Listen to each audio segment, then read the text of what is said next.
Welcome along, viewers, to the first wrong direction. What are we calling this? Audio description? Something Commentary. along those lines. Yeah. So we're going to comment over our latest Three Sisters sprint, and we're going to give you all of the hot insight from inside the helmet. Something like that. I really like film you. From my perspective, and so James is along to criticise my driving as well. So Rich in front of the line. Seems he's got a bit of a bad start. Oh, first collision from Junaid. What a surprise. Welcome to the first corner of any Three Sisters sprint. I always find it's a bit of a dogfight. Not too far behind, and you do you pick up some pace here, and you catch back onto the pack. Yeah, managed to get him through the entry, but already it looks like I'm not gaining on him, even in the draft. So I think we might have a slower than average car. You put yourself in a good position here, though, bye and bye make up a place. Yeah. Takes to the exit. Work. So trying to take an alternative line here, and it really doesn't work out.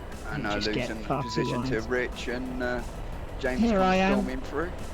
See me give the old helmet tap symbol of let's work together, and then I decide to fire off into the sunset. But yeah, you're not losing too much ground here. You're still kind of keeping with it, but I had an absolute rocket of a car, as you can kind of tell. I'm making my way through the pack already, and I started 17th, I think, and I'm up to 9th or 10th, and you can see me in the distance, but you having a little word with yourself inside the helmet. And giving up position through Luna, but I think that kart next to me had a much better exit here, though, and you put yourself in a good position for the final corner, because you're holding the inside, but obviously you are going to lose a bit of time on that. Yeah, I had to get a bit defensive, given that I thought they were all a bit quicker than me in the straight, so trying to defend what I can at the start. A little bit of a bump there, give my apologies.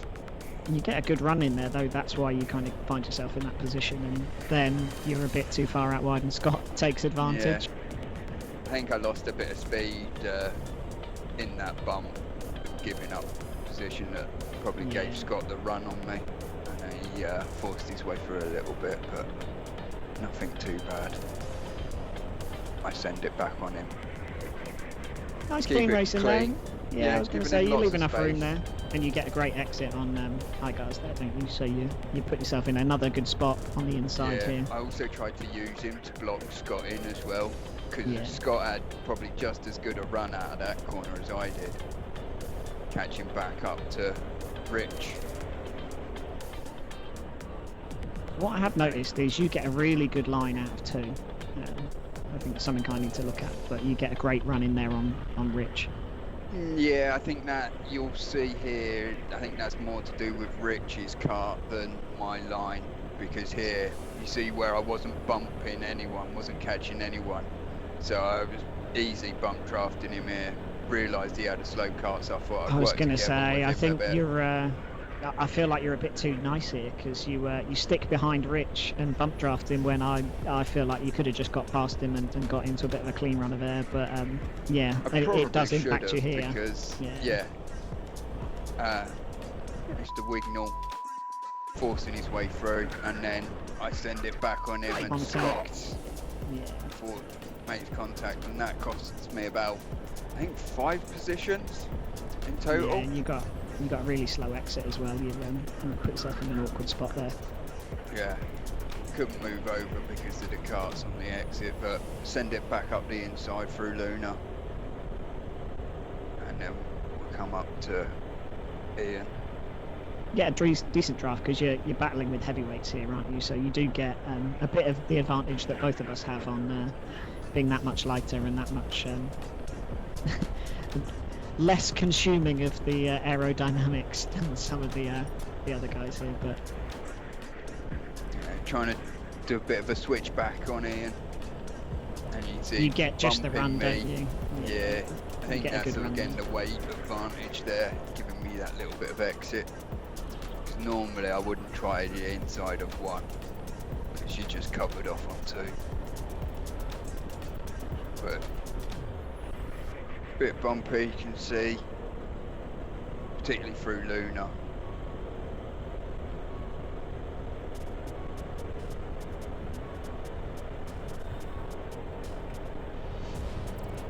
The good thing you've got Lovely here dive is, bomb coming in here. yeah, I like that. That's nice, hard, clean racing. And you've got such a good run on all three of these guys. They were battling, and you managed to take advantage. But you get a bit unlucky here because Scott really holds that inside line. You can't get in a position for the switchback, and then you get pushed out wide on the exit. Make sure I hold the inside for two, and show him the exit curve as well, if he's going to run me wide. Give as good as I get. And here, 26, I'd worked with him really well in an earlier race, so I knew he wasn't going to defend too hard and give work nicely. So here, bump drafted Scott again, trying to give our team as much advantage as possible. Nice move again at the bottom. Yeah, managed to get the right line. Scott tries to switch back, but I managed to hold the defensive line all the way through the hairpin as he did on the previous lap. Yeah, you managed to keep in front this time, which is nice. Yeah, so after losing those 5 positions with that contact from Scott, managed to eventually clear that pack of battling, and now all the task is to chase down Rich and see how long it takes me to get there. Knowing that he had a bad car, I was hoping to not just catch him but overtake him, even though there's only 4 laps left and what looks like a decent gap between the carts already. I always feel though, like particularly when you go down the straight, if you can see that you're making progress, you've got that little bit of hope. You know, you feel like you can reel people in. I think at this point in the race, I had managed to get up to like 4th or 5th and was battling with the front pack. And in my helmet, I was saying to myself, I really want this podium because I can feel that I'm catching the group. And yeah, I think if you can feel like you're making progress and you're catching people, then you can just get your head down and put good laps. Yeah, and I definitely felt it, because you can see even from the last lap, he's a lot closer. Quick check behind to see what's coming, just in case I have to defend. But definitely closer on this lap, so it's giving me the motivation, although clearly missed that apex. And that one where I was actually running on Scott up the inside, I took probably a bit too much of that inside curve that cost me a bit of speed as well. Yeah. Really catching Rich now though, but I do feel like, you know, I know Rich didn't have a great car, but you're putting in some good quality corners, and it's so much easier when you're not battling with people. When you can just get into a bit of clean air and get your head down and you're not constantly defending from people, you can just put some good times in, and that's what you're doing. Yeah, but even by this point, closing him down, I was thinking what could have been if I hadn't had those early collisions. Then I would have already been here and not been fighting back up to this point. So it's a bit of a race of what could have been.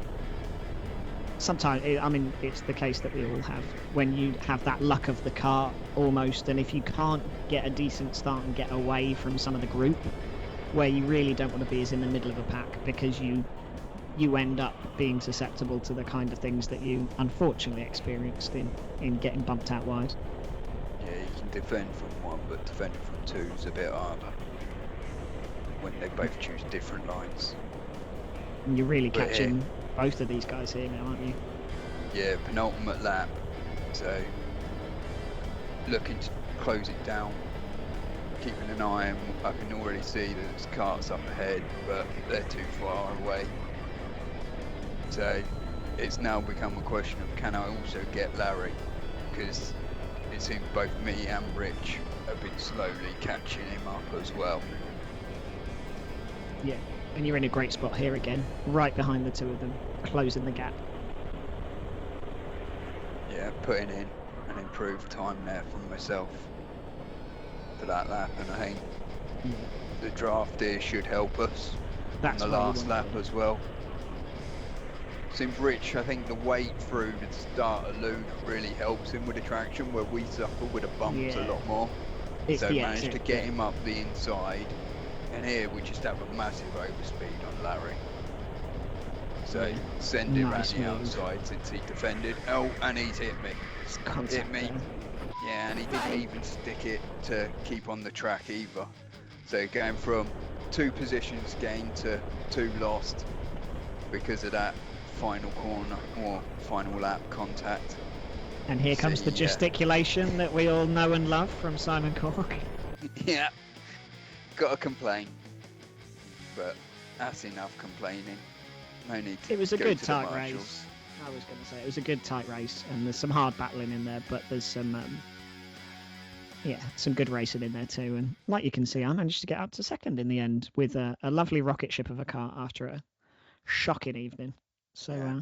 Bit of a disappointing one from me, but thanks for watching, and hopefully the first commentary hasn't been too bad. yeah, tune in for more. Got lots more exciting stuff coming.